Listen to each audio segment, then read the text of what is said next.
welcome to another episode of Worst Collection Ever here on the Sideshow Network. This is the podcast where we read crappy comics in our comic book collection and tell you all about them. I'm Jen. I'm Shawn. And we have two more crappy, shit-tacular selections for you today. Yeah, we do. We're going into the 70s. Oh, shit. To start. Oh, shit. We're starting off. It is on. We are going to the hippy-dippy world of Steve Ditko. The great Steve Ditko. Yep. And we are doing Shade the Changing Man, Volume 1, Number 3, from October, November 1977. Meh. You're going to have to explain a little bit to me about Shade, the Changing Man. Okay. Because I am not familiar with him at all. Okay, well, there's really not much... because he didn't... Okay, so this is only the third issue of his existence. Right. But basically all you need to know is that... So he exists on a world called Meta. Uh-huh. Which is... Got that. It's a world where basically there's humans, but there's also, like... You know, it's all basically 70s, like, Logan's Run kind of weirdness. Yeah. And, he's like some sort of he's some sort of, like, government operative who gets framed. Right. For treason and for trying to cripple some girl's parents. And... His fiance's parents. Right. And he finds a way to... I think he steals this vest called the M-Vest, which is the outfit that you see him in. And basically the M-Vest is something that allows him to have, create a force field. It allows him to fly. Mm-hmm. It also allows him to project his weird face, as you can see on the cover. Yeah, that was what I was confused about. I didn't understand the weird face part. It never made a lot of sense to me, and it still doesn't. Yeah, I'm really confused because I was like, wait, what's going on? It's kind of like an extension of his aura, sort of, or like an energy field, but maybe? No, that's basically what it is. I mean, and he's got these giant, he's got his hands that can look like they're growing to be bigger than they are because they're covered by this force field. Like energy thing. Energy force field, and he can, create, distorted images of himself to freak people out. Okay. Sure. That's kind of basically what he's up to. Okay. At this point. And so he's so I guess there's this thing where they could travel between Meta and Earth. Yes. Because they go through some sort of phantom zone, evil zone. Yeah, it's kind of like a boom tube, but not. Yeah, it's like a boom tube kind of thing, and he finds his way back, and go back and forth, and he escapes to Earth. And, he's investigating something, and then basically at the start of this book, he's on Earth being, about to be killed. So, okay, let's get into it. Sure. So, Shade the Changing Man, escape into the trap. It's a trap. It's a trap. It's a trap. So he goes on Earth, he's on Earth, Shade's on Earth, and he is being attacked by this girl, Melu. Yeah, and that's his fiancée. It's his fiancée, but... She's attacking him with a flashlight. Or it looks like a CD player. Sure. Or a strudel. Delicious. Delicious strudel. That just shines light. It's shining some sort of heat light on him, and it's basically like... And he's melting. Because it's negating his force field, it's helping him, it's providing her. And she's pulling some wicked Witch of the West and the Wizard of Oz. Yeah. Melting! Bullshit. And she's just, really mad. She's really mad because it's her parents that were crippled. Yes, they were hurt by a bomb that everybody says he set off. Right, because her parents are some sort of government operatives. There's a bunch of this bullshit going on. Yeah, it's just... I will admit this, because because what I'll normally do, if I'm not as familiar, if I'm just trying to catch up, because, it's been a while since I've read this book, I'll go back and I'll read, the DC Wiki or just Wikipedia. Right. To see what the hell it's about. Well, it doesn't really make... I was looking at the Wikipedia. It doesn't really... Meh. Well, basically, it makes sense, but at the same time, it doesn't, because, there's a lot of, weird people, weird things going on in this world, and a lot of like twists and espionage and turns, that you don't really quite grasp if you're not, heavily invested in drugs. Maybe, I don't know. Maybe I should be full of LSD and enjoying this. Yeah, that's one of those. But yeah. So she's trying to fry him.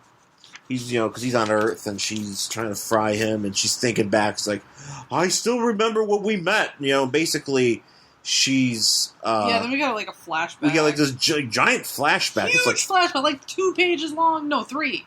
No. 3-page long flashback.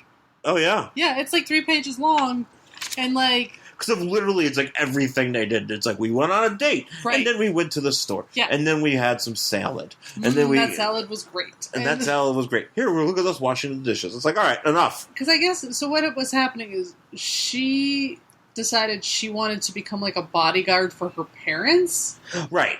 So, and Shade's like, "I'll teach you," and so he does, and then she like stops an attack on her dad's life. Or something. Yeah, because she's by becoming like a giant arm with just a head on it. Like, so this is what I don't understand. She becomes a Calypso with just a head and an arm. Yeah. So is this is one panel? So does she split herself into 2 and then also have like a head arm? No, it's just the way this is drawn. Oh, because there's a head. The head arm is like her energy.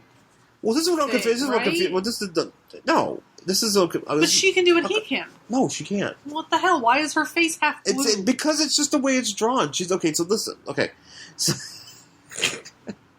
So she is. Why can't expressions make noises? She's making. I missed the expression. What was the expression? Oh, okay.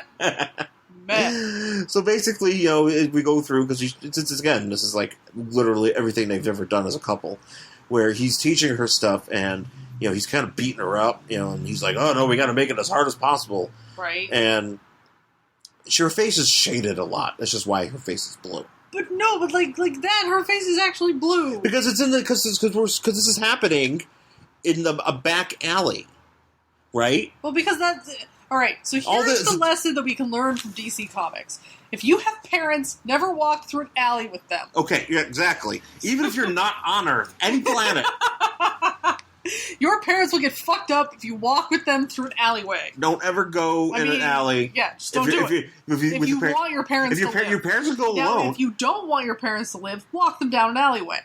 Your parents could go alone by themselves, or you can go by yourselves. I think that would have been different if Bruce Wayne had walked down the alleyway first, and it was like, it's okay, Mom, Dad. If you won't get totally stabbed and robbed. Exactly. He should have gone first, and then they should, and he should have just waited on the other side. Or they should have went first, and then just let him walk his own. Yeah, and everything would have been okay. The fact that they were together is what brought the violence. Yes. I think that's what DC Comics Joe Chill is like, family kill. Yeah. That's the only way that people can kill you in an alleyway is if you're there with a family. So, So clearly, she's, so she's following she's walking with her dad. In an alleyway. And turns out, like, because her parents are, like, some sort of government folks. So a bunch of people come to attack them. It looks like Shade shows up to help her. Yeah. And we're kind of just getting, like, random. This is not her. It is her, but it's just a way it's drawn where you can see that she's, in action, she's punching some guy in the face. I like the idea that she just becomes an arm with just a head attached. Yeah, she's not using a vest. She's not using his vest. She doesn't, and Shade doesn't have these powers yet. See, I really just like the idea that her training consisted of compacting her body into changing it into only being disembodied head and half a clavicle. But not even she doesn't even have a neck. It's just like her head is just stuck to a shoulder.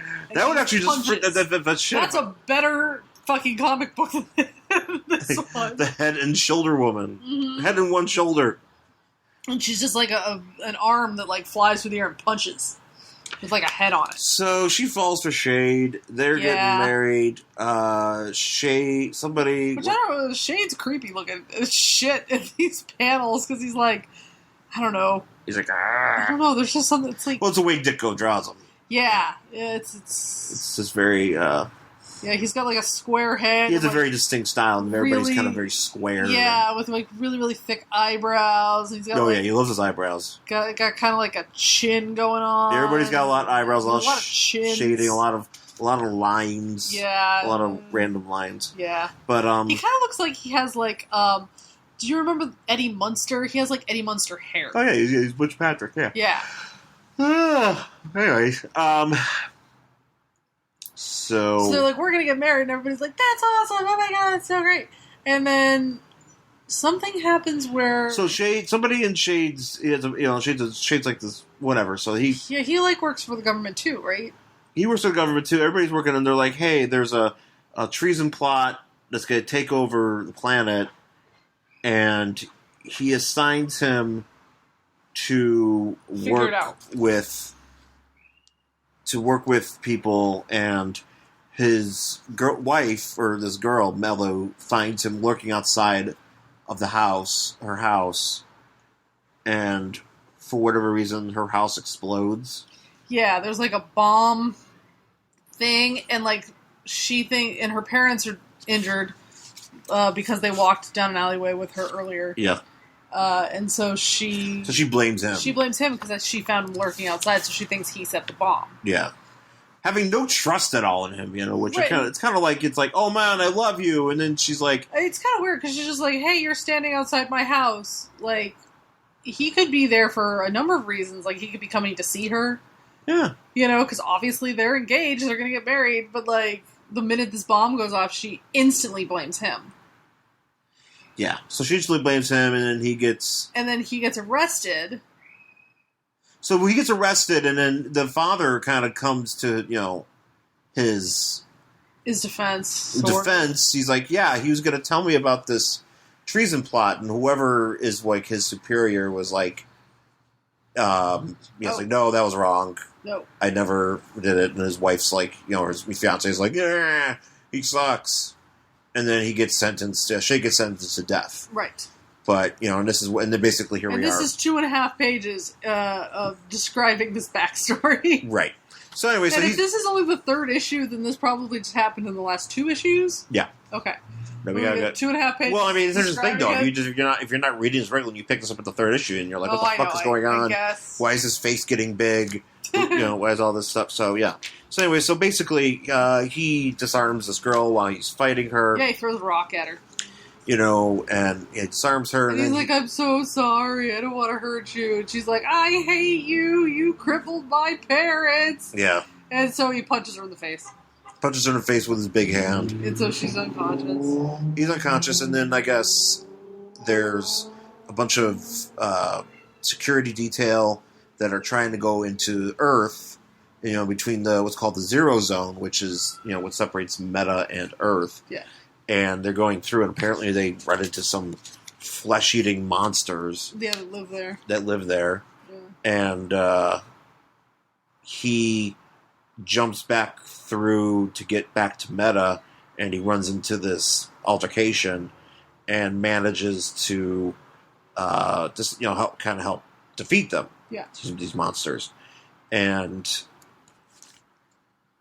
right. And then he goes back to Meta. So he goes back to Meta. And then we go to a ball guy. So I look at this. So basically there's this red Pac-Man looking guy. He's kind of like he kind of looks like a gumball with arms. Yeah, Pac-Man. No, it was just a gumball. Not even Pac-Man, just a regular old gumball. Gumball man. Some gumball man with eyes and a big mouth, and he's like, his name is Sude? Yeah. Sude? So it's like Suede, but without the E? I kept wanting to call him Suede the entire time, and I'm like, no, it's Why not just call him Suede? Why not just call him something else? Suede would work, it would make more sense, but it was Sude or Sude? Sude. Bally. Suddy. Bally. Suddy. Sure, Suddy? Anyways, yeah. Ball dude. Excuse me, ball dude. Yeah. So apparently ball dude is... Is that what we're going to call him now? Ball dude is... Ball dude. He's like a czar. Oh, he has a nose, too. Look at his little nose. He's got a little nose. I know. It's cute. He has a little snout. Snout. Little ball snout. Oh wait, is that a person inside or is that his nose? I thought it was his nose. Does it look like a person inside controlling that, or that could be? Could be, but it kind of just looks like his nose. I'm so confused. It's best not to ask.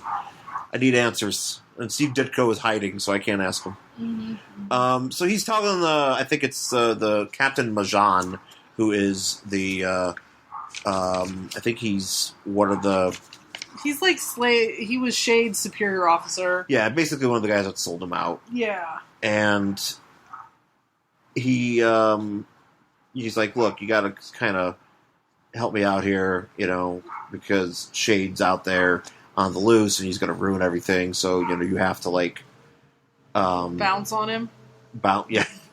Somebody throw me at him. You will... Okay, well, whatever. So she's back. So anyway, the girl comes back, Melu comes back, and they're like, you fucked up. Yeah. So we're going to you should retire. Because you suck. That's basically what they tell her. Yeah. It's like, you suck because you love Shade. You love Shade, and she's like, no, I don't love Shade. I didn't mean to do it. And then there's this other doctor that's like checking out these screaming men. Are those the same screaming men that Shade just saved? Or No, are these different no. Apparently, men? there's like another place where you could throw people. It's like a phantom zone that incurs madness. Okay. Right. And apparently, these guys were in there in the area of madness, and they're just kind of screaming. And this doctor's like, why are they screaming? And so then they bring in those guys that were, that Shade saved, and they're like, hey, Shade saved us. They're like, no, you're not, you're delirious. Put them away. Right. And don't let anybody visit them because no one talked to them. No one talked to them because we're crooked. Yeah. And fuck Shade. Yeah, fuck Shade. Everybody on the planet basically is out to get this guy. Basically. Yeah. So Shade's, I don't know, he's stomping around. Yeah, he's futzing around here. There's a lot of there's a lot of talking. There's a lot of talking, a lot of guys with mustaches. Who's this guy with his mustache? Oh. Is this Captain Majan? No, it's not. No, it can't be. This is like who is this? Colonel Cross? Cross. Yes. Colonel Cross. Well, I actually just noticed I forgot to say something here. So I like how they say that instead of being murdered, they say they negate him. He's been negated. Negated. It's a murder, death, kill for Demolition Man fans. Murder, death, kill. Mm-hmm. Yes. Yep. Yep. Let's see. What else? I don't know. So he goes to talk to this guy who apparently is one of the only people who believes him. Right. And as that's going on, his fiance's hanging out with her parents, and her parents are like, I don't know how we all could have been so wrong about him. They're thought he was great. I'll be honest, too, they're very optimistic for being crippled old people. Well, I think they're just it's all right. What are we going to do? We got to keep living our lives. Because they can still apparently work, and there's a lot of... there's another thing, too, is I've been reading comic books like this, back from, this time or whatever, the 70s. Every sentence ends in an exclamation point. Yeah, it really does. It's really... People were really excited back then. They're excited about everything. Everything! So, basically, she's talking to her parents. I've been participating in my governmental activities via TV hookup! And I've been reading first-hand reports of our agents from my Earth-related research. We're both glad you didn't kill Shade, Melu, even though it's hurt your career. I tried to kill him. I still want to. I just don't understand how we've been so wrong about him. Yeah, there's a lot of shouting. That's 2 panels. They can't just be like, you don't have to... Why are they shouting? I don't know. Why am I shouting? I don't know. Okay. Yeah. So she's like, no, I still want to kill him. And she's like, you can't just turn love off. You must be it must be hard for you to deal with this. And I feel like her parents kind of don't think he should be killed. No, they don't, because they don't really...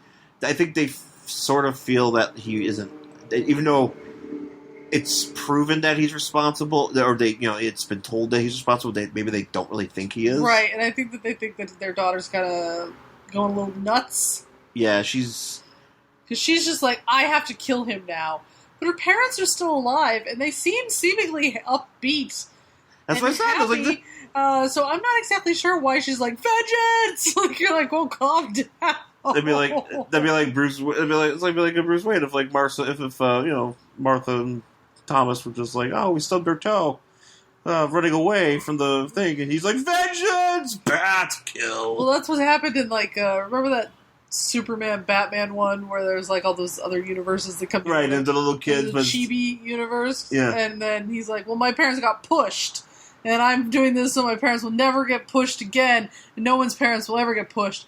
And then he looks at him and goes, what happened to your parents? And Big Batman's just like, nothing. That's one where Superman got sent to another planet because there wasn't as much sunshine on his planet, so they sent him to Earth. Yeah. It wasn't that Krypton blew up. It was because they needed more sun. It was they needed more sun because it was too rainy on his own planet. It's kind of actually it's adorable. Kind of what's going on here. She's just like, I'm so upset that my parents are still alive. Maybe that was the thing. Maybe that's why she's mad. She wanted them to be dead so she could get their money. Oh. I mean, I'm assuming that inheritance works the same way on this planet. Yeah. Like kill your parents, they give you a big box of cash. Well, she seems like, so maybe she's upset because they're still alive, and that's why she wants to kill Shade? Because he botched her plan? Yeah, maybe. So anyway, Shade's flopping around in Meta, which basically just looks like this, looks like the planet itself just looks like the Jetsons, but like on really gnarly trees instead of things. So all the buildings are raised up. And so he's like, oh, I'm going to go find my old Mahjong or whatever. Mahjong. So I'm going to wear this weird helmet, and everybody's going to think I'm just on patrol. Even though he's wearing a vest that he stole, and everybody should probably recognize that vest as being something and then that he shouldn't have. Is like, no, hey, Cloak, go find Shade. Find Shade. And Cloak? And he wants him to kill Mahjong, too. Yes. So he basically sends this Cloak. This guy's named Cloak, and basically he make himself invisible.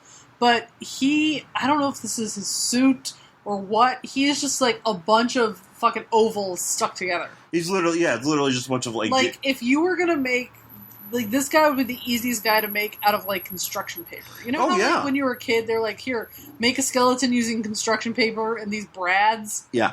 That's what he looks like. Yeah, you can pretty much make him like this. Yeah, and you're just like, put holes in him and just like stick him together because his joints move. Isn't it creepy? And that's what he looks like. Yeah, and now Melu's also thinking like, well, maybe there's some reason why Shade went to the Earth. Yeah. Because he was trying. He said something to her. Because she mentioned the name Kempo. Yeah. But I guess Kempo is an alias for somebody that was. Well, she deduces because she's like, he says the name Kempo like I'm supposed to know it, and I don't. And she's like, but wait, maybe I know the person, I just don't know what the alias is. Yeah. So I'm gonna go like to his Shade's files and like look through and see if I can find a mention of this Kempo person. Right. Which I'm assuming is just another like one of the Marx brothers. Kempo Marx. Yeah. she's like, no, I found Chico Marx. It's Kempo Marx. Yeah. So Kempo Marx. Anyways, so what was, I'm trying to remember all their names. Wasn't there like a Schlepp? That's Three Stooges. That's Shemp. No, wait. There was a bunch of Marx brothers. There's Mark. There's Groucho. There's Beppo. Yeah, see? That's what I mean. Bucco de Beppo. Kemp. I should know this because Gilbert Gottfried's podcast that I edit constantly talks about these sort of things, and I don't know them. I should. If Gilbert was here, he would. He'd know. He would know. Frank Francesco Padre would know. Harpo Marx. Harpo. Yeah, see? I can forget Harpo. I'm not wrong. Chico, I didn't Harpo, Groucho, Zeppo, Gummo. Or Gummo. I didn't say you were wrong. Wow, so Kempo. Kempo Marx. He was a cousin. He's a cousin. He's the meta cousin. Metin cousin. Oh. Because the world is meta. I know, and they call themselves Metans. Mete. We're on the planet. Do they pronounce the planet Mete? Sure. Anyways, Kempo. Anyway, so she goes off to like watch some Marx Brothers comedy, whatever. Pretty much, and then we're back at the security detail where Shade's supposed to meet go watch Duck Soup. Duck Soup, yes. It's a callback to our very first podcast. Yeah, it is. Haven't seen it that we did 3 episodes of. I think we did 4. Did we do 4? No, I think we only made it to 3. Oh, yeah, it was hard. We were talking about movies we'd never seen, but everybody said we were supposed to, and Duck Soup was actually one that we did. Yeah, we did Duck Soup. It was a really hard podcast to get through. Just in general. Not like this one. This one's easy. Not for the listener. So we've been talking about almost 20 minutes worth of Shade the Changing Man from 1976. More than... We have spent more time... This is the thing. No one has talked this much about Shade the Changing Man. No one has talked... Some of the issues we talked about, nobody has talked about that more than us. I think we were holding the record. Like, it's ridiculous.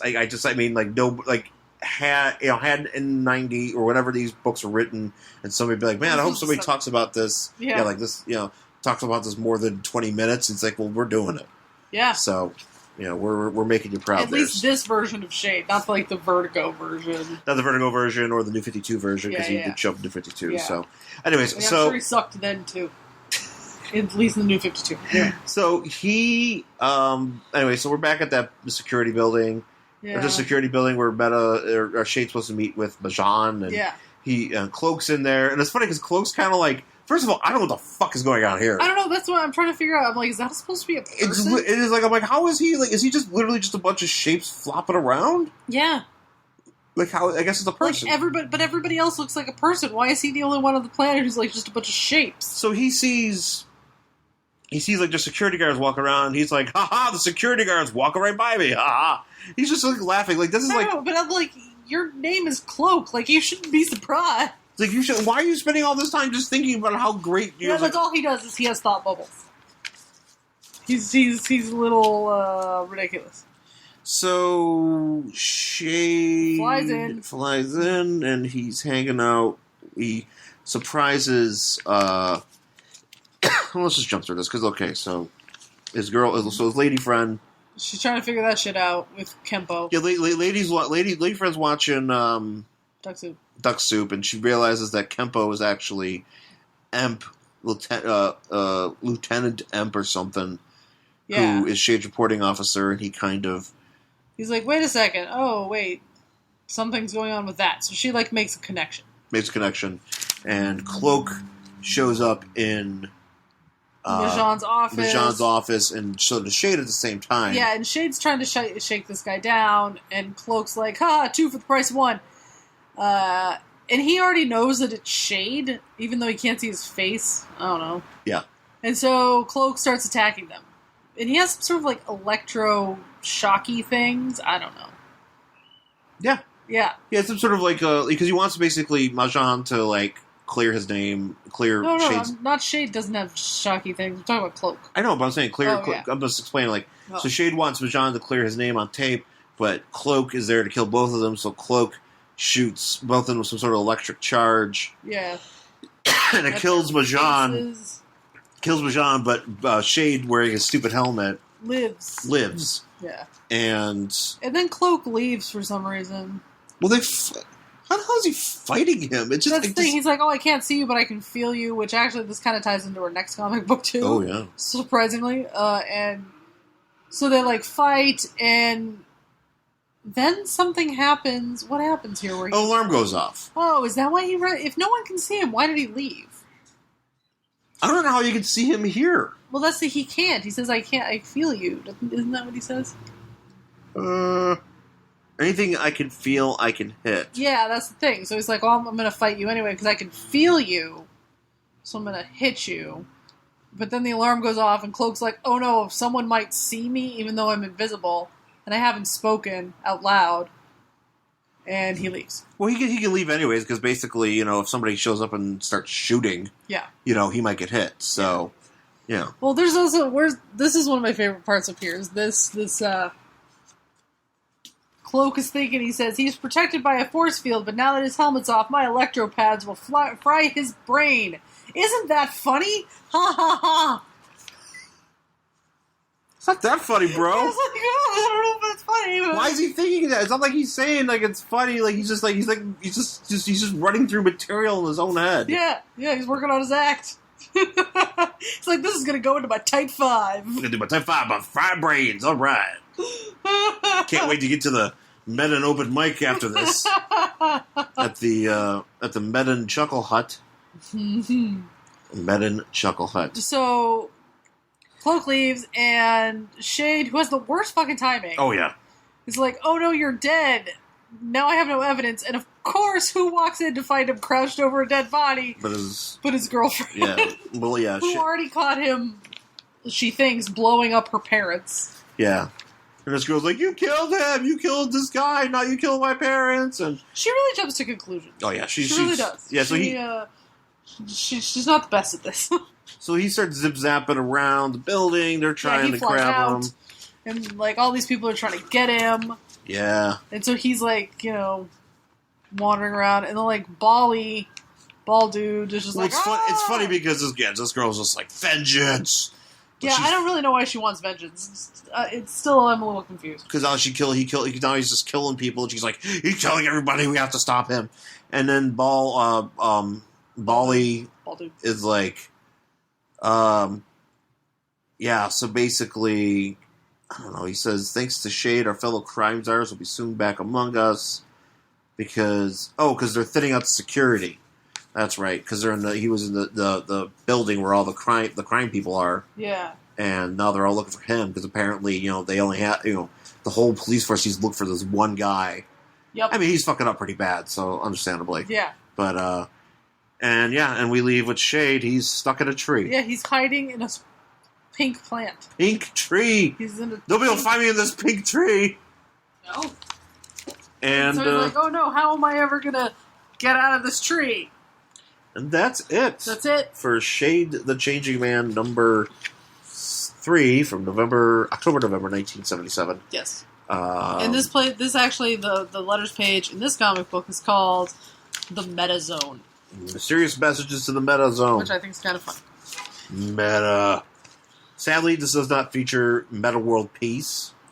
Oh. Kind of upset about that. Would have liked for him to show up here. This is actually as fun. Did you read this bit here? No. And they have this is back when they used to have kind of like a bullpen. Well, they've always had this, but like in the kind of like the bullpen section of, not the letters page, but the bullpen section of DC here is talking about stuff that's coming up. And Superman 316, Metallo's back, but is he the cause of the heart attack that crippled Superman? Oh, I don't know. But then you get into a little section here for Lola Barnett's Comic World. I don't know who she is. Apparently she's an insider. She is telling us that Richard Dragon, Kung Fu Fighter, and ISIS will be canceled. And then apparently she's announcing how Julius Schwartz has lined up a symposium of the people who've worked on Superman over the years, and it'll appear in the Superman Annual out next month. The topic, should Superman marry Lois Lane? Oh, I bet that went swimmingly. I bet it was a bunch of like, yeah, he needs somebody to make him a sandwich, or whatever. Because it's the 70s, and let's get a bunch of old men to talk about if Superman should get married. Mm-hmm. So that's... you should. Yeah. So that's Shade the Changing Man. That's a weird comic. It's a weird comic. Would you read the next issue of this? Sure, what the hell? Yeah, why not?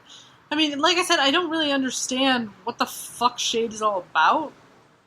Maybe I would understand if I read more.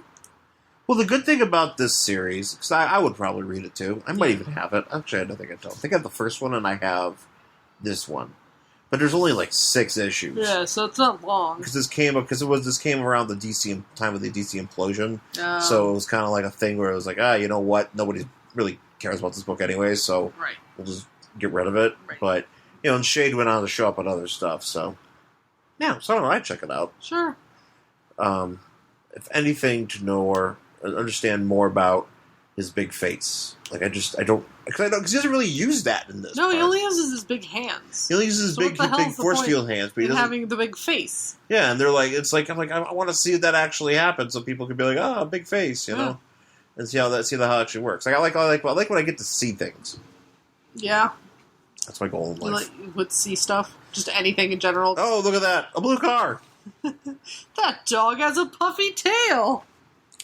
How much more can we go with these Simpson jokes? Probably all day. Oh my god, forever. Forever. There's always an appropriate Simpsons joke. There is. Alright, that's Shade. We'll be back.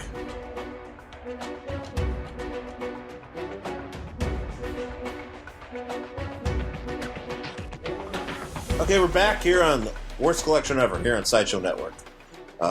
We are back with yet another selection from our books. Yep. And this is our Marvel selection. It is Thunderstrike, Oh shit. number 12, from September 1994. Mm-hmm. For those of you not familiar with Thunderstrike, he is a guy who helped Thor once. He's Discount Thor. He's Discount Thor. Basically. That's what he is. He's Discount Thor. His origin, which probably, if you watch comics, I feel like I'm talking down to people when I say, here's the origin of this character. Well, I don't know the origin of this character. But I get to explain it to you, so it's fun. Yeah.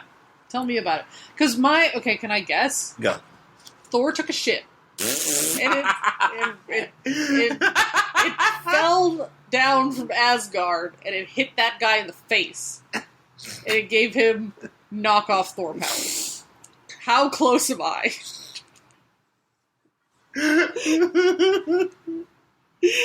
Yes? An Asgardian toilet malfunction. Yeah, that was an Asgardian toilet. It overflowed. And it landed on... Too much mead. It landed on this poor Too schlub. much yak meat. It landed on this poor schlub, and now he has Discount Thor powers. He has to, poor him. Yeah. No. Yeah, that's a shame. Basically what happened was Eric Masterson is an architect, and I don't know exactly how it happened, but he helped Thor. He grabbed Thor's hammer when Thor, somehow. Yeah, and he was worthy. He was worthy, apparently, and he was able to help Thor. Uh-huh.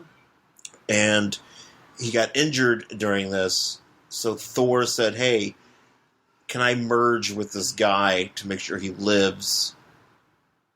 And he, that's what he does. And somehow, I don't know, just recalling from what I read, but basically, eventually something happens where he is able to get, Odin. He convinced Odin to be like, hey, this guy's pretty cool. You should kind of like make him into like a mini me. Instead of giving him a hammer, give him a mace called Thunderstrike. And basically it works the same way as Thor does when he's in his civilian identity. Because when he's Eric Masterson guy, architect guy, but when he taps his stick, he becomes Thunderstrike. And he grows a sweet Chris Helmsworth beard. And he gets an earring! Look at that! I like my origin story better. I think it's much more involved and interesting. Now I can't unsee that earring. Yeah, I never noticed it before. Thanks a lot. Now that Thanks a lot. Now we all have to look at it. Now it's here. We have to look at his one lightning bolt earring like he's in a fucking 80s hair metal band. He might as well be. So he's going on tour with Firehouse this month. So he's having a bad day. Apparently he's having a bad day. He has lots of bad days. He's having a bad day because he's standing and look at this building that has a big old white swirl on it. It has a big old white swirl on it. Now here's the thing though, because apparently it's like, oh no, this white swirl means it's been blotted out, but it just looks like a big paint of white. Yeah, it just looks like someone. I mean, I was contemplating the ridiculousness of this villain, but we'll talk about that when we get there. Yeah. So it looks like there's a big white swirl, and he's like, oh, it's been blotted out. You're like, no, you can't see through it. It just has white paint on it. Yeah. But I guess, like, maybe the comic book in their universe, you can see through it. I don't know, whatever. They're like, hey, we'll totally save on color this month. Yeah, oh yeah, they were thrilled to make this villain a thing. And really pissed off it didn't work very well, because think of all the money they could have saved. And so he's like, I'm going to go fly off with my mace and go see what's going on, but I'm sorry. I have a problem with him referring to this as a mace. Now, I realize there are different kinds of maces. Yeah. Usually they have some sort of spiky thing on them, or like they're attached to a chain. Like a phalange thing. Because I already Googled these, and they always have like some sort of like bladey spike phalangey thing. That just looks like another fucking hammer. It does. It looks like a mallet more of anything. If you want to call something a mace, you get me a fucking blade, sticky outy, or some spikes on that thing. Nah. Or spikes or get the fuck out, basically. Nah. Boo. Boo earns. So we go inside. We go inside to this building and the cops are like, hey man, villain guy, stop trying to threaten everybody or we'll have to kill you. And he's like, no, I'm trying to threaten everybody. I want you all dead. And the cops are like, oh. And then they get, like, whited out. They get whited out, and they're like, where'd our bodies go? But their bodies are still there, because apparently you get whited out, but you can still feel it. So basically it just looks... like, and I think they explain it later, but, like, you don't really get whited out. It's just, it's an optical illusion. Yeah. Basically. You're still there, though. Everything is still there. It just doesn't look like you're there. I don't know, whatever. Yeah, it doesn't go to another dimension. It's basically just a camouflage of sorts. So basically, he shoots you with he's just shooting people with white paint. Pretty much. It's just that's just what he is. He's shooting people with white paint. That's really good white paint. Yeah. So he's trying to get to the CEO of this. I guess it's an airline. So So basically, what happens is he's this guy who is his name is White Out. Yeah. With a Y. Yeah, because that's how he spells his last name. Especially spells his last name, and also it's the 90s. Right. So, extreme. I had to think, he calls himself Whiteout, which is why, obviously, he's making people get whited out. But I had to think that, like, of the very specific time period that this villain could exist in. Because he can't exist before Whiteout is invented. Yeah. Obviously. And really, if you made him today, he'd be kind of pointless, because barely anybody uses Whiteout anymore. Yeah. Since things are all on our computers it's all and digitally stuff. processed. So he's a weird... and not only that, but it's really a dumb concept for a villain. Well, yeah. But, it's a moment, I suppose. He's a man of his time. Yes, he is. And he basically looks like a whited out Spider-Man. Yeah, kind of. With, like, a clunky outfit. Yeah. And lots of pouches. He has pouches. Oh, man. Well, it's the 90s. Look at those pouches. It's the 90s. Gotta have He has, like, pouches. giant saddlebags. Where else is he going to put the white out? So, he goes to this... he's at Skyways Express, which is, like... An airline. And basically the story is this guy... he's a government operative... Or government, like, scientist or something. Yeah. And he's creating myth camouflage. And he decided to treat his family, just his family, not him. Yeah, he's not going. His family to go to Disneyland or whatever. Disney World. Yep. And the plane goes down. And the plane goes down. And he blames the brass in charge of this airline company for that. Because, it's because even though he says, he's like, oh, it was pilot error, but the pilot's dead, so I'm going to kill everybody here. Right, I gotta blame somebody. And I'm going to use my stupid suit to do it. Yeah. And so Thunderstrike shows up and he's like, because like this guy walks into the brass, like CEO's office, and he's like, you're going to pay for this thing that went down 3 years ago. And the guy's like, I've only been here like a year and a half. Like, I wasn't even here when that happened. And Thunderstrike's like, you heard the man. Like, don't hurt him or whatever. And this guy's like, Whiteout's like, family! And apparently... And he's like, you wouldn't understand what it's like to lose the people that you love. And then, like, of course, Thunderstrike has, like, a flashback. Before we get to that, earring. He has a flashback. I can't unsee it. No, I know. So, basically, he flashes back to, like, having lunch with, I guess, his ex-wife, who's dressed like Madonna from the music video. So it's not a music video, but the music video music. She's dressed in, like, but all red. Yeah. She's literally people, but yeah, she looks like Madonna in that video. She's dressed like literally in all red, like she's all a red like cowboy fucking hat, red gloves. She's a blonde. It's just it's a lot. Yeah, and she's like I guess she's dating a baseball player or some sports player because he's getting traded. You make it traded from New York because they're in New York to somewhere in LA. You make it traded to the West Coast to LA, and they're like, and she's going to take the kid. And he's like, you can't take the kid. And she's like, well, I can. I'm married to this guy, and I have full custody, whatever. So then we're back in the office, and... He does get... So Whiteout waits out Thunderstrike. And basically, though, Whiteout is able to... Or Thunderstrike is able to kind of figure out, because you can't see his is you can't see Thunderstrike's arm, but he knows it's there because he can feel it. Right, because he says, I can still feel my mace gripped within my left hand. So this guy knows that these parts of his body aren't gone. So this is funny. So this is what gets really stupid in the rest of the book. Well, here's the funny thing. So that's actually a pretty smart deduction. Yeah. Now, in the Marvel Wiki, it has I don't know what the rating system is like, or what the scale is, but his intelligence is listed at a 2. 2? 2. But that's pretty smart. He's an architect. Don't you have to be smart to be an architect? Yeah, I don't know. Is 2 supposed to be high? I don't know. I don't know how it works. He's an architect. He's an architect. Yeah, no kidding. I mean, like George Costanza wishes he was him. George Costanza wishes he was Strike Man. Yeah. With his earrings. Yeah.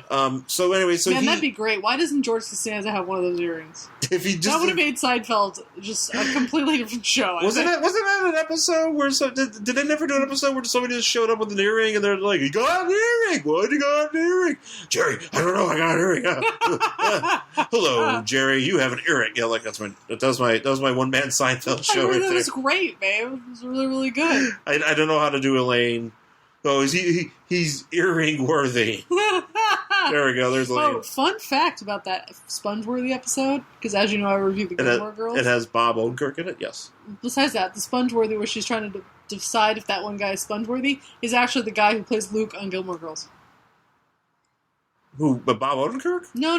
The one of the guys she's trying to figure out if he's Sponge-worthy. Oh, no. He's in that episode, and then Lauren Graham plays a Seinfeld love interest, another time. Really? Yeah. He's had a lot of chicks. These fun things that I've learned.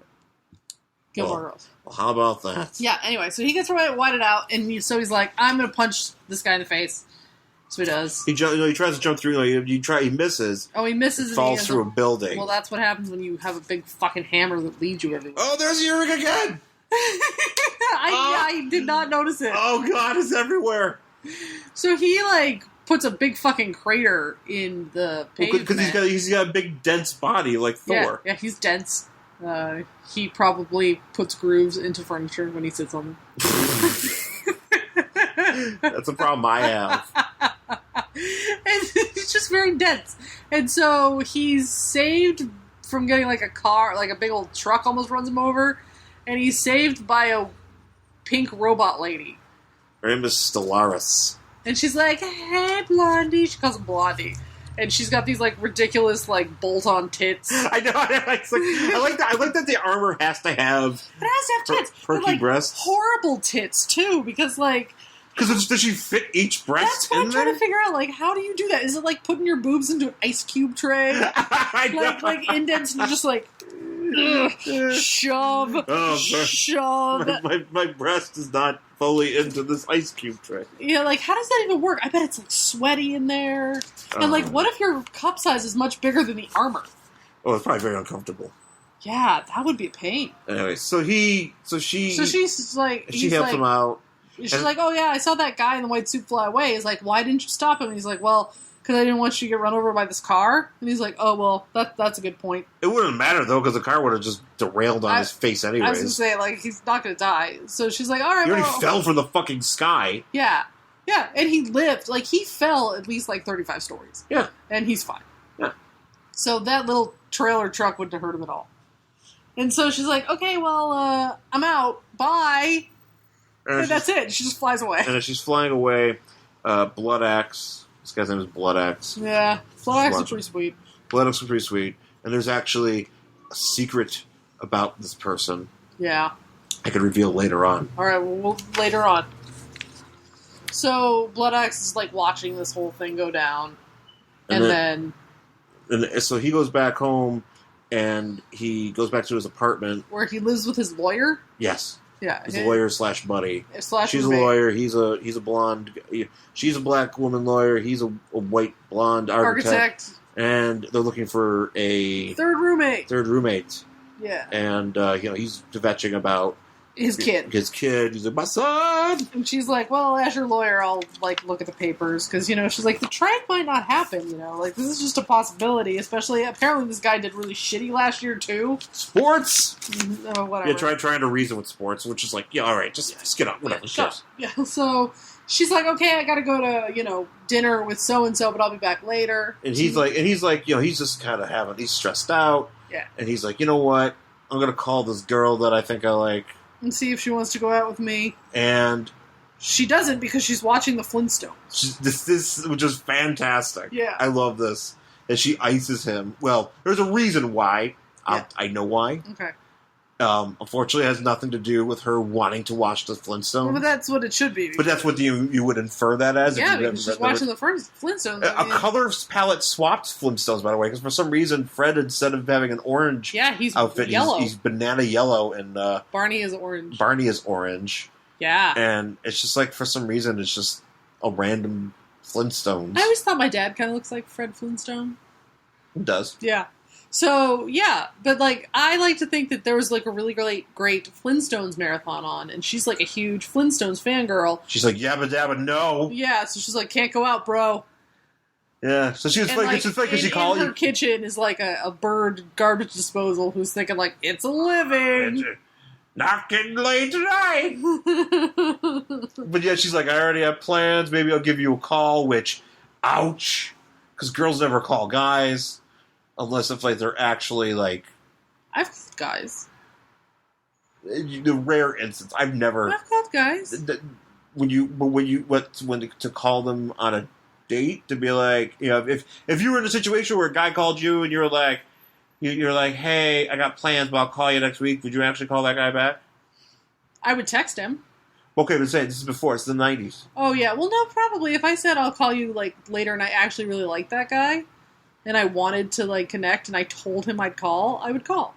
That's if you really liked him. I don't, obvious for obvious reasons, as we find out later in the series, there's a reason why she doesn't call him back, because she's instead staying for the Flintstones. However, this does feel like the story of my life, pre-meeting you. Well, no one ever called me, really, so I never had the opportunity to, like, tell them I'd call them back at different times. So. I've had many excuses in my life. I've had girls tell me that they have to watch TV, then go out. Did any of them ever say that they have to watch the Flintstones? No, usually it was like Friends or Friends. One was Friends, another one was Jordan's Crossing. Oh my god, that was a show. Yeah, that was a show, and I got freezed out for that. Well, if is that really a bad thing? Why? I was trying to. Now. We're here now. Well, now I know, but like back in the day, like, did you really want to date somebody who likes Jordan's Crossing? I didn't have an opinion about the show either way. Okay. It wasn't like she was watching if this was like Big Bang Theory. I guess I'd probably be okay with that. Nah. To each their own. Yeah, I guess. I'm just saying, like, the principle of it made me very embarrassed as a young man. Well, I can tell you that there was a time where there was a guy that I did like, and he was like, hey, you should call me at X time, and I did, and then he was like, I have to go, I'll call you back later, and he never called me back. Yeah, that would happen to me a lot, too. That happened to me, too. Yeah. That's why we're together. Yeah. Because we both called at the right time. And we were like, hey, you answer the phone. You were actually more happy that I showed up on time. Yes. To our first date. Yes. How great are you? What was really funny is that was late for me because usually I'm early. Oh, you're on time. No. Anyway, this is very fascinating for everybody's. Yeah, and please, everybody, be very excited for this. And anyways, it just happens that Eric. Oh, he was also watching Flintstones too. Yeah, and then he changes over from the Flintstones to the news, like an adult. Well, he has a kid. Yeah. The kid was just constantly watching Flintstones. Fair enough. And so the Flintstones with huge faces. Yeah, and they're like, something's going on at the airport. It's like a big white dome over it. Well, no, they just say it's a meteorological phenomenon. He's like, well, planes and my ex-wife, it's probably something to do with all the shit that I'm dealing with. So I'm going to go there. I'm going to go there. So he does. And Whiteout has whited out a big... He's constantly like, so because it comes off his armor, I feel like. Yeah, I guess. And it just kind of radiates. It's like this big bubble.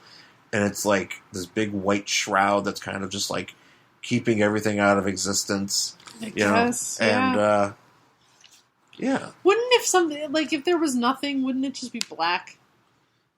Well, no, it's just white. I know, but he's saying like, oh, it's been like whited out of existence. Like, I don't know. I guess that's a question. Like, if the Earth ceased to exist, right? Would there be a big white spot where we used to be, or just black spot, or just a bunch of big fucking debris? Or just be a bunch of debris because the Earth would explode. Yeah, that's probably more like right. But here's the thing: if this were to happen to us, like right now, we would just see white in front of our face. We wouldn't be able to see anything. Our eyes would just see white, even though everything is still here. Like this comic book I'm holding right now. But I would still be able to see white. But you just see white, like everything would just be as white as like this picture. I know. This bubble. Shouldn't it be black? No, it's white. No, I know, but I'm saying, like, if you were to pick a color to represent nothingness, what color would you pick? White or black? But the guy's name is not Black Out. I don't care. It's White Out with a Y. I'm saying that if I were to pick a color to represent nothingness, it's not going to be white. It doesn't matter what he's colored. I'm talking about this. It doesn't matter. What? I just feel that it was the wrong color choice. No, you're right. I'm just saying it doesn't matter, though, because I realize it doesn't matter. They needed a villain with an extreme-sounding name. I know. And so they could... Yeah, I get it. White Out. White Out. White. So there's this, like, a plane, like, trying to taxi, and they just, like, go into the white thing, and they're like, oh my god, all I see is white. Oh, wait, except this one dude... He must be, like, part of the ground crew headed towards him. Of course he is, sure. And then they're like, oh my god, what happened to our plane? It's all gone. What happened to our passengers? Even though you can still see these people. Right, and so then Thunderstrike throws his mace hammer at Whiteout. Right. Throws it and then... Which I guess that saves the pilot, because we never hear anything else from the pilot or the plane. Well, they're still sitting in this plane. Yeah, so they're fine. Right.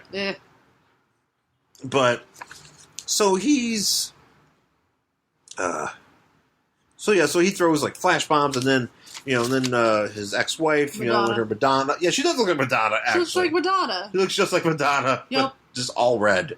From music. Music brings up, yeah. Remember what's his face?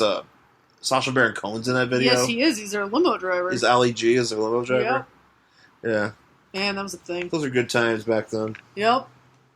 Anyway. Unlike this time. No. So, I don't know who this burly fuck is. Is that her boyfriend? That's the boyfriend. That's the baseball player.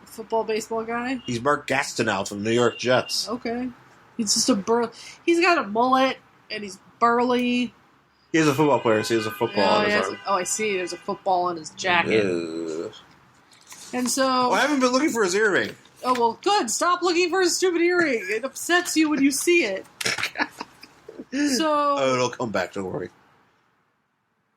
So he's... Okay, so he kind of gets... So after he got flashbulbs thrown in his eyes by Whiteout, he is ready to fight again, and Whiteout throws some sort of explosive thing at the engine. Plane. But here's the thing. I'm assuming that's the plane that they were just in front of. But here's my question. Here's the thing, too, is apparently if you throw something or if you hit something, then, like, it comes back. Wait. Oh, I get it. So if you hit something, it stops being all white and you can see it again. Okay. So what happens here is he throws some sort of explosive at this plane, and he knocks off one of the engines, and it falls on Thunderstrike. Yeah. And he's all betrayed. You betrayed. Skyways betrayed me. Yeah. Yeah. Whatever. He's got a. Okay. This sounds terrible, but like it sucks. No. I already know it's not gonna sound terrible. Go on. It sucks that your family died, but just going around being like, it's like you guys did this on purpose. Nah, it's like dude, take him to court. Yeah, you know, that's kind of my point if you're here. famous, if that's a thing. That's what I don't understand. So I was thinking about that too, because I'm like, all right, I'm really sorry that this happened to your family. Yeah, it's awful. But you know what doesn't make it better? Killing a whole shit ton of people who also have family who are now going to feel the same way you do. But he doesn't. He's like, I don't care about those people, just me. And it's like, and like, how fucking narrow-minded and short-sighted can you be? Because like, you're killing, like, there's a bunch of innocent people on this plane that you're like trying to explode, who might be children, who have fathers and mothers and shit, and you're like, fuck them, haha, I want vengeance. And I'm like, how does killing a shit ton of people make you feel better? Yeah. Like, get some counseling, bro. Well, but that did not, and the case. So, Strikey guy gets... There it is again! His earring does not get whited out. His earring does not get whited out. His entire body does, but not his head. Like, his head is just floating, like, on a panel. Yeah, he gets whited. And he's like, I don't exist. And this is what also it's bothered like me. It's what? Well, this bothered me, because he's like, oh my god, I don't exist. My body is gone. And I'm like, you already determined, like, on page 4 of this book. Yes. That you could feel everything, so you knew that you still existed even if you couldn't see yourself. Right. But here we are now with, I don't exist. I'm like, did you forget?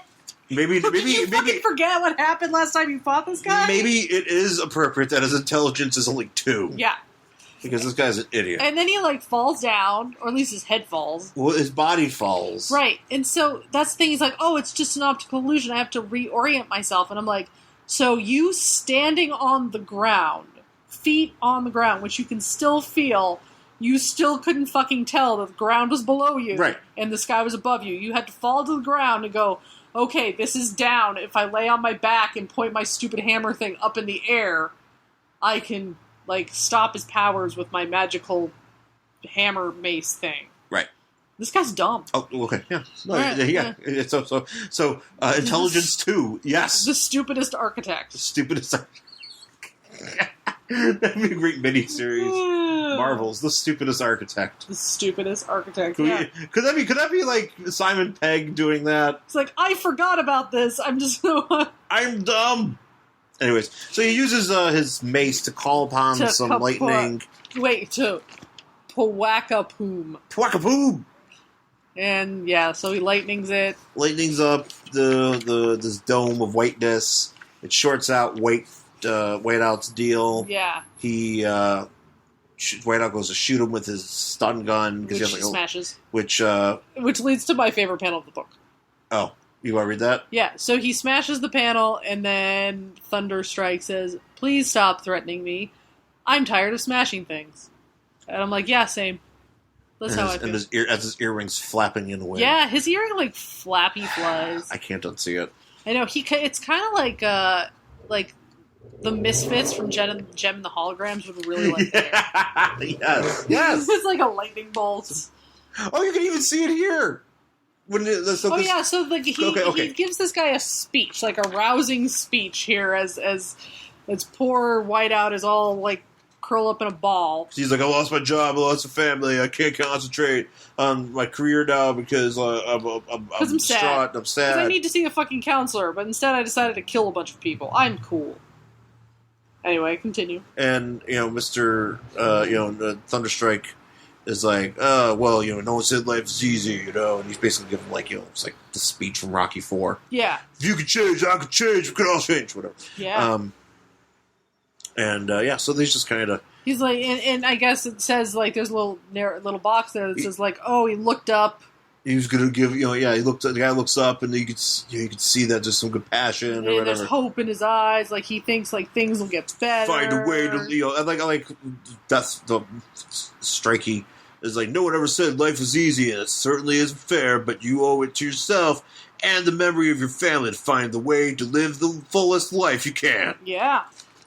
And just about before this guy goes, you know what, you're right, he gets murdered. Yep. By Death Axe. Yeah. Blood Axe. Blood Axe. Death Axe is good. Blood Axe is better. So he just chops him right in half. Does he chop him, or does he shoot him with like his something off of his axe? So is his axe? It looks like an axe, but it's really like a laser gun. Well, it's an axe. It's like Thor can shoot lightning out of his axe or of the hammer. That just defeats the purpose of an axe. Like, if your axe can shoot lasers out of it, why just not have it be like a round thing? Why does it have to be an axe? I mean, axes are cool. Well, this guy gets killed because fuck this guy. Well, yeah, fuck that guy. Fuck White out, and there's his earring again. There's Blood Thunderstrike's earring. Yeah. And and he's like, "What the hell?" Yeah.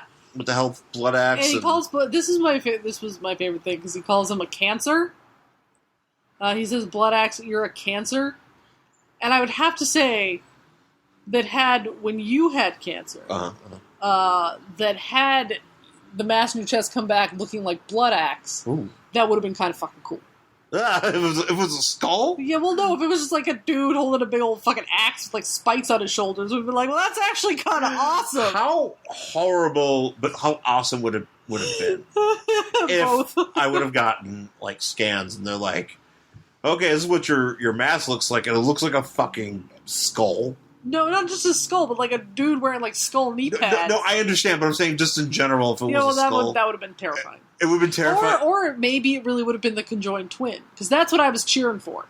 When we found out there was a mask, I was like, conjoined twin! Please let it be a twin that you absorbed in the womb and no one ever knew about. But alas, it was not. I was kind of bummed out about that. Oh, me too. I wasn't so much bummed about having a life-threatening disease, but more about not having a conjoined twin. Not having a conjoined twin inside my body. Yeah, that was some bullshit. Yeah, what the hell?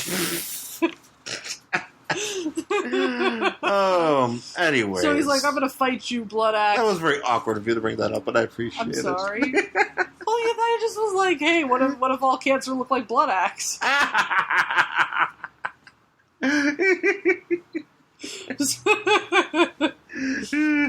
Oh, sadness. I'm sorry, would you like to cut that? No, we're going to leave this all in. All right.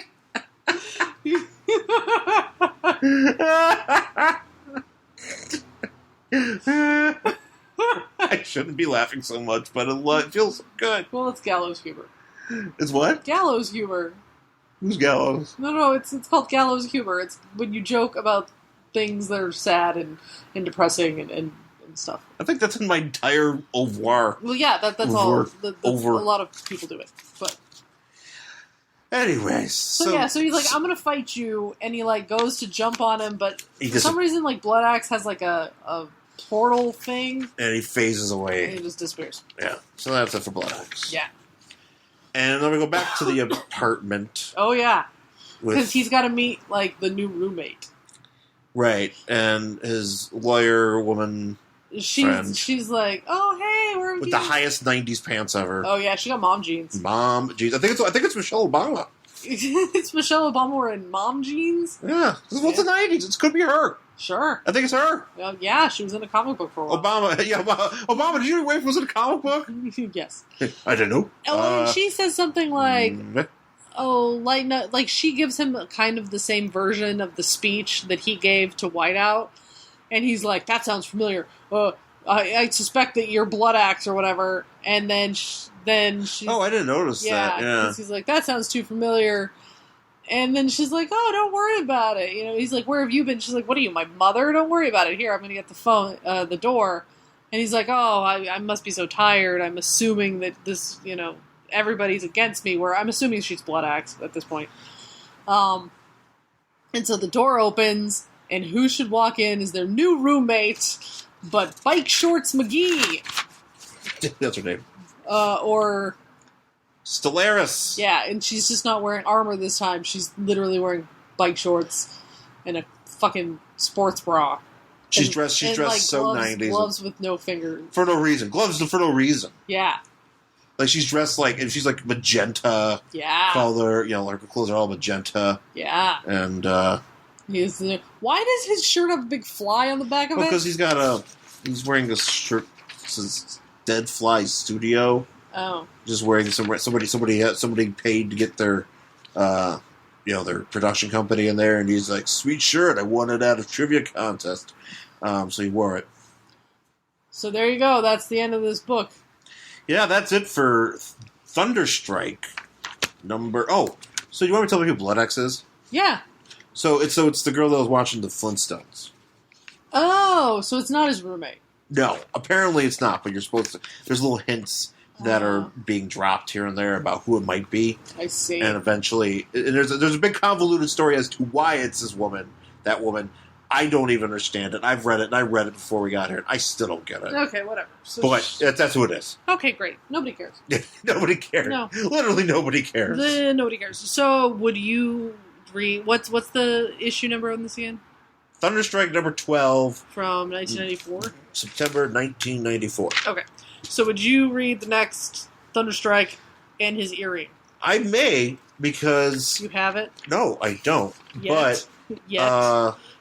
I don't have it yet, but Luke Cage shows up. Oh, so that could be fun. My. And so it looks like it could be fun. I may read. I wouldn't. I don't think I'll go out of my way to find it, but I may read it. Would you be able to read another one now that you've seen his earring? Well, see, now it's tough. Yeah, see. Because I would actually, it might be fun because I would just try to look for his earring constantly. So like the Where's Waldo of this book? Now I need to go on my way to anytime the Thunderstrike show up. I have to be like. I have to kind of make a scrapbook of his earring. Like, get a pencil and circle all the instances of his earring. Maybe make a Tumblr. Thunderstrike earring. Thunderstrike earring. It'll go along with other famous Tumblr ideas like Batman sitting, and which is a thing. And So those are things that and superheroes eating. Yeah. You love superheroes eating. Oh, and Wonder Man's mullet. Oh yeah, Wonder Man's mullet. The length of his, the consistent length of his mullet, or inconsistent. Oh yeah, weren't we gonna make like also a Tumblr for like sweaters? Remember guys wearing sweaters in comic books? Oh yeah, that's right. Yeah, because of the porcupine. Yeah. Okay. Sweaters. Yes, that's another Tumblr.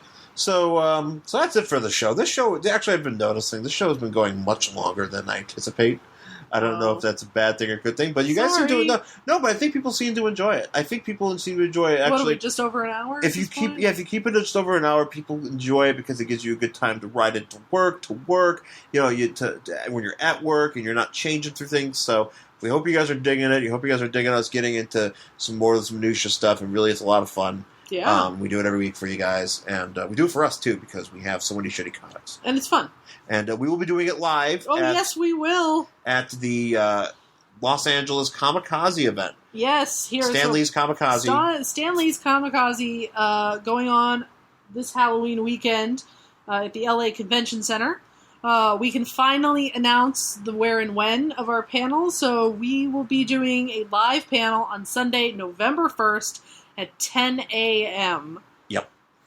It's super early in the morning, and it's the day after Halloween, but bring your hangovers and let us nurse them. Yeah. Just with hilarity and shitty comics. And then you can get some coffee. Stick around for the donut. Stick around for the Sons of Anarchy reunion. Yeah, we're with nobody. With literally Opie's the biggest guy there. Mm-hmm. You know. Yeah, but grab a donut and a fucking Starbucks and come watch our panel. What's the room on that? The room is 511 A, B, and C. 511 A, B, C at the Los Angeles Convention Center, 11 a.m. 10 a.m. 10 a.m. 10 a.m. Pacific. 10 a.m. Pacific. In downtown LA, it's by the Staples Center. Yep. Can't miss it. And our special guest will be none other than Mike Schmidt. Yes. Of the, you know him from the 40-Year-Old Boy podcast. You also know him from his many appearances on Comedy Film Nerds and Never Not Funny. He's a hilarious guy and just a great dude. And he also wrote the comic book movie chapter in the Comedy Film Nerds Guide to Movies. Yes, he did. So you could, check that out too. But he'll be our guest, and we're going to be talking about some books, and it's going to be a lot of fun. It's going to be great. So you can find me on Twitter at Angry Hero Shawn, SHAWN. Also find me on Instagram at the same thing, Angry Hero Shawn, SHAWN, as well as the Tumblr, theangryhero.tumblr.com. And I'm at Jen Stansfield on Twitter and Instagram, jenstansfield.tumblr.com, and jenstansfield.wordpress.com, where I continue to review the Gilmore Girls and Gotham. Which that's been a thing that's happening. Yeah, she's doing the Lord's work. I sure am. Yeah. And that's, please go to SideshowNetwork.tv and check out all the fine shows here on the Sideshow Network. So thank you, folks, for listening, and we'll talk to you next time. Bye.